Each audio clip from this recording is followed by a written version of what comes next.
চৈত্র মাসের 15 তারিখ যখন ক্রস করে, মাঠে যখন পেঁয়াজ তুলে ঘরে ওঠে, তখনই কিন্তু আমরা চাষি ভাই ব্যস্ত হয়ে পড়ি। কারণ এই সময় আমাদের ঠিক বৈশাখ মাসের প্রথম সপ্তাহের ভিতরে জমিতে কিন্তু পাট বুনে কমপ্লিট করতে হয়।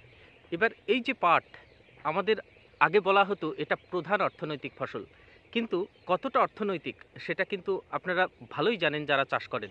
দেখুন, 1 বিঘা পাট চাষ করে বড় জোর কত 15,000 ঘরে তোলা যায়? আমার মনে হয় না, সেটা এখন কষ্টকর ব্যাপার। তো আজকের ভিডিওতে চাষি ভাই আলোচনা করব কোন পাটের বীজ আপনারা জমিতে বুনবেন, আর তার আগে জমিতে কোন কোন সার দেবেন যাতে বেশি করে আপনারা ফলন পেতে পারেন। কারণ এমনিতেই পাটে এখন লাভ খুবই কম হয়। ধরুন আপনার 5 কুইন্টাল আপনি পাট পাচ্ছেন, 50 টাকা কিলো বিক্রি করলে 25,000 টাকা, কিন্তু সেখানে খরচ কিন্তু চাষি ভাই প্রায় 15,000 টাকা বা 12,000 টাকার কাছাকাছি পড়ে যায়। কারণ 3 বছর ধরে বর্ষা নেই, পাটের খরচ অনেক বেড়েছে। এবার কি করে আপনারা খরচ অনেক কমাবেন? দেখুন, একদম বোনা থেকে শুরু করে কাটা পর্যন্ত ধাপে ধাপে যে কাজগুলো পাটে আমাদের করতে হয় সেটা আলোচনা করব, এবং কোন কোন পয়েন্টগুলো আপনারা এড়িয়ে চলবেন, সেটা পাটের ক্ষেত্রে করবেন না, সেক্ষেত্রে খরচ কিন্তু অনেক কমে যাবে আর লাভের পরিমাণ অনেক বেড়ে যাবে। তো এইবার দেখুন, বর্ষা নেই চাষি ভাই 3-4 বছর, কি করবেন সেটাও আপনাদেরকে জানাবো এই ভিডিওতে। তো আসুন সম্পূর্ণ ভিডিওটা দেখি। গ্রিন ওয়েবে ফার্মার্স ক্রিয়েশন চ্যানেলের পক্ষ থেকে চাষি ভাই আপনাদের স্বাগত জানাচ্ছি, আমি সুশোভন। দেখুন, নতুন আর একটা সিরিজ, পাটের সিরিজ। প্রথম থেকে চাষি ভাই শেষ পর্যন্ত আপনাদের সঙ্গে পাট চাষের পরিচর্যা A to Z ধাপে ধাপে যখন যেটা প্রয়োজন হবে আপনাদের সঙ্গে সেটা তুলে ধরবো। তো আসুন ভিডিওটি শুরু করি। পাট চাষের ক্ষেত্রে লাভের পরিমাণ কিন্তু চাষি ভাই দিন দিন কমছে। এর কারণ, পাট চাষের অনেকগুলো পর্যায় কিন্তু এখন অতিক্রম করতে হয়। খেয়াল করে দেখবেন, প্রথমে জমি চাষ, তারপরে হচ্ছে আপনার সার প্রয়োগ, তারপরে জমিতে বীজ বোনা। বীজ বোনার পর যখন পাটগুলো বার হচ্ছে তখন আগাছা দমন, প্রচুর পরিমাণে জমিতে ঘাস হয়, ঘাসগুলো নিড়াতে হয়। এরপরে পাটগুলো যখন আপনার 1 বিঘ মতো হয়, ঠিক সেই সময় আমাদেরকে কিন্তু পাটগুলো সাইজ করতে হয়, অর্থাৎ নির্দিষ্ট দূরত্বে দূরত্বে পাটগুলো রাখতে হয়। তারপরে পাটগুলো যখন একটু বড় হয় সেই সময় আমাদের কিন্তু টান দিতে হয়, মানে আমরা সেটাকে বলি পাট টানা বলি, অর্থাৎ যখন বুক লেভেলে ওঠে। তারপরে যখন মাথা ক্রস করে কাটার মোটামুটি আপনার 20 দিন আগে, তখন কিন্তু আমাদের পাটকে বাজ দিতে হয়, ঠিক না? এইবার তারপরে আবার গাছ পাট কাটতে হয়, কেটে আবার টানতে হয় মাথায় করে, যদি রাস্তা না বার হয়। পরে বিলে গিয়ে চাষি ভাই জাগ দিতে হয়। এরপরে ধোয়া আছে, বাড়ি এনে শোকানো আছে। অর্থাৎ এই যে পাট চাষের একটা লম্বা আপনার শিডিউল পরিচর্যার, এই কারণেই চাষি ভাই লাভের পরিমাণ কম। এইবার এই শিডিউলের ভিতর থেকে আপনি যদি 3টে পয়েন্ট উড়িয়ে দিতে পারেন, ধরুন ওইগুলো আপনি করবেনই না, তাহলে সেক্ষেত্রে যে 19টা লাখ ছিল, যে খরচ হচ্ছিল, সেটা কিন্তু চাষি ভাই আপনার লাভের খাতায় যোগ হবে। তো এটা আপনাদেরকে ধাপে ধাপে বোঝাবো একদম। তো প্রথম থেকে শেষ পর্যন্ত ভিডিওটা দেখুন, আর পাট চাষে বেশি পরিমাণ লাভ ঘরে তুলুন। দেখুন, বেশি বলতে পাটে আর কতই লাভ হয়? 1 বিঘাতে এখন 12,000 লাভ, মানে বিরাট ব্যাপার। যদি দাম থাকে 50 থেকে 60 টাকা, তাহলে আপনি 1 বিঘায় 33 শতকে আপনি 15,000 টাকা ঘরে তুলতে পারেন। চাষি ভাই, এখানে পাটের জমিতে জল ছাড়া হয়েছে, এইবার তার আগে বীজটা বোনা হয়েছে আর সার ছেটানো হয়েছে। এবার পাটের ফলন নির্ভর করবে টোটালি কিন্তু সারের উপরে। এই যে বেশাল ডোজ যেটা বলা হয়, প্রত্যেকটা ফসলের প্রয়োজন হয় বীজ বোনার আগে। তো আপনাদের এই যে জমিতে যে সারটা দেওয়া হবে বীজ বোনার আগে কি কি সেটা এবার বলি। দেখুন, 33 শতকের বিঘা যদি আপনারা ভাবেন, এবার মাটি যদি আপনার মনে হয় যে একটু আলগা কম, একটু ঢিলার ভাবটা বেশি হয়, টাইট মতো, তাহলে সেই সমস্ত, মানে সেচ দেওয়ার পর মাটিটা এঁটে যায়, সেই সমস্ত জমিতে আপনারা 33 শতকে 40 কেজি করে সিঙ্গেল সুপার ফসফেট অবশ্যই দেবেন। সুফলা যে দানাটা বলি আমরা, 15-15-15 এনপিকে, যেটা কেমন দানা সার, তাহলে সেক্ষেত্রে আপনারা 1 বিঘাতে চাষি ভাই 30 কেজি ব্যবহার করবেন। তাহলে 40 কেজি ফসফেট আর 30 কেজি সুফলা, এটা আপনারা জমিতে বীজ বোনার পর ছিটিয়ে দিন, অথবা আগে সার ছেটান, তারপরে বীজ বুনুন, তারপরে আপনারা জমিতে কিন্তু জল ছেড়ে দিন। এবার প্রথমে আপনারা যদি এই সারটা ব্যবহার করেন, 1 মাস পরে যে সারটা দিতে হবে সেক্ষেত্রে কম লাগবে, সেক্ষেত্রে সেই আলোচনা আপনাদের সঙ্গে তুলে ধরবো। এবার চাষি ভাই, পাটের গ্রোথ আপনারা তখনই ভালো দেখতে পাবেন যখন আপনারা পাটটা তো বুনছেন, তার আগে মিনিমাম ধরুন 15 থেকে 20 দিন আগে যদি টানা ফাল দিয়ে জমিটা চাষ দিয়ে মাটিটা উল্টে রাখেন, তারপরে বীজ বোনার আগে যদি রোটারেবেটার দেন, অর্থাৎ 2টো টানা ফাল আর 1টা অথবা 2টো রোটারেবেটার দিয়ে মাটিটা ভালো করে গুঁড়ো করে নিন, দেখবেন পাটের বীজগুলো সুন্দর অঙ্কুরোদ্গম হবে আর পাটের চারাগুলো কিন্তু সুন্দর হবে। এইবার চাষি ভাই, পাটের বীজ নির্বাচন। দেখুন এই সময় আমরা হাইব্রিড পাটের বীজ বাজারে খুব দেখতে পাচ্ছি। এবার হাইব্রিড যে পাটের বীজটা আছে সেটা আপনারা যদি বলেন, সেক্ষেত্রে অ্যাডভান্টেজটা অর্থাৎ সুবিধাটা কি আর অসুবিধাটা কি, এই দুটোই এবার আলোচনা করব। আর এর সঙ্গে আমাদের যে দেশি বীজ আছে তার কথাও বলবো। আপনারা কোনটা বুনবেন আসুন এবার সেটা আলোচনা করি আর বীজটা আপনাদেরকে দেখাই।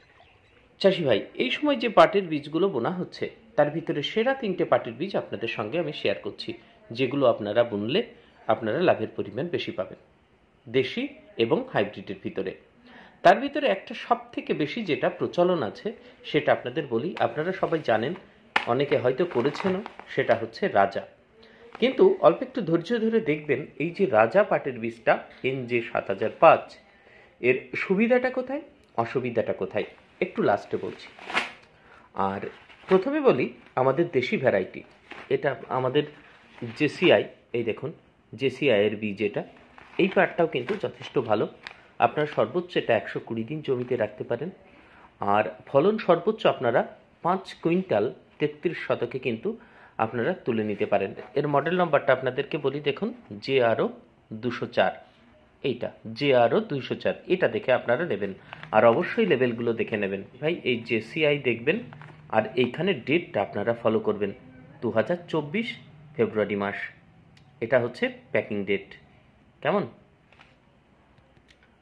তাহলে আবার বলি চাষি ভাই, JRO 204 আর ফেব্রুয়ারি 2024, এটা আপনারা দেখে নেবেন। তো দেশি পাট দিয়ে এইবার যদি হাইব্রিডে যাওয়া যায় তাহলে সেক্ষেত্রে আপনারা আর একটা করতে পারেন, সেটা হচ্ছে সম্রাট JRS 307 আর যেটা রাজা। আমি বলবো এই দুটোর ভিতরে আপনারা রাজাই করতে পারেন, এই রাজা বেটার হবে, কারণ এর উচ্চতাটা এই ছবিতে আপনারা দেখতে পাচ্ছেন, ঠিক উচ্চতা সত্যি সত্যি এর অনেকটা হয়।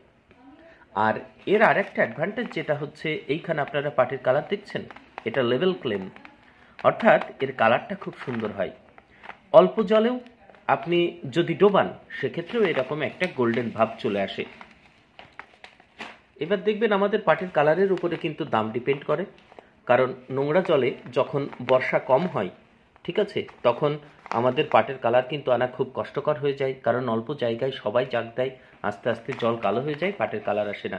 সেক্ষেত্রে এইখানে কিন্তু অন্যান্য পাটের থেকে অ্যাডভান্টেজ এইখানে একটা আছে, দামের ক্ষেত্রে আপনারা 2-3 টাকা কিলোতে কিন্তু বেশি পেতে পারেন।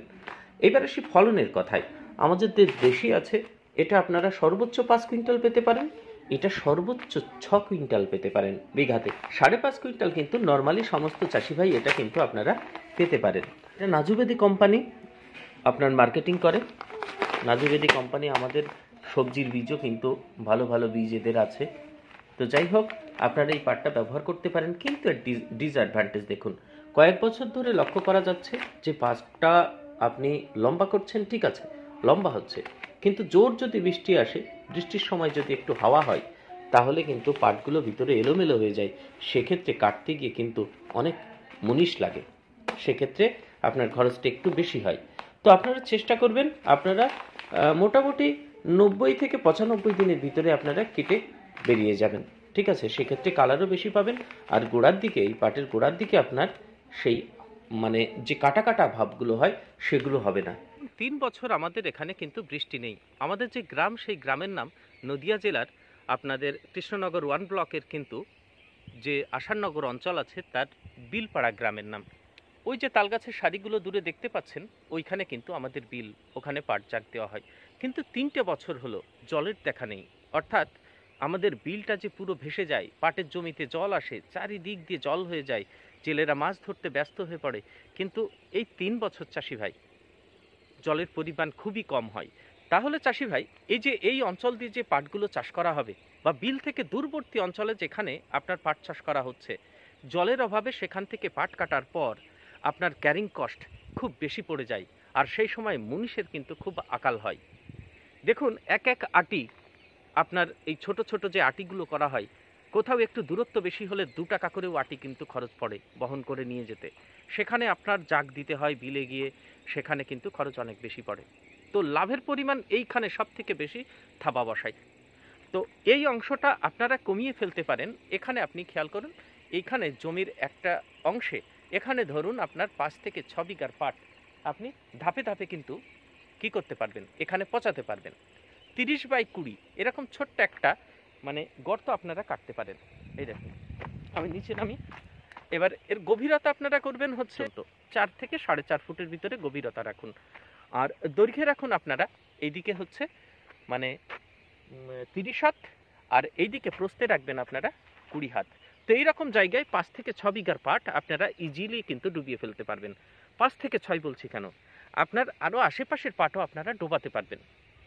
সেখানে কিছু পয়সার বিনিময়ে কিন্তু আপনারা জায়গাটা দিতে পারবেন। ধাপে ধাপে যদি পাট আপনারা এভাবে পচাতে থাকেন তো এখানে পুরো আপনার টোটাল পাটের যে সিজনটা হবে সেটা কিন্তু এখান থেকে তুলে নিতে পারবেন। তো এই খরচটা আপনারা কমিয়ে ফেলুন, জমির একটা কোনায় আপনারা করুন। এবার যে চাষি ভাই আপনারা ভাবছেন আমার তো জমি অল্প, তাহলে সেক্ষেত্রে আপনারা 3-4 জন চাষি মিলে 5-6 জন চাষি মিলে আপনারা একসাথে একটা গর্ত করুন, আপনাদের পাট কিন্তু সুন্দরভাবে পচে যাবে, কারণ বর্ষা কম। এইবার চাষি ভাই আপনারা ভাবতে পারেন এবার তো বর্ষা হতে পারে, কারণ এটা এল নিনোর বছর নয়, ঠিক না? এবার বর্ষা যদি ভালো হয় তাহলে কোনো কথাই না।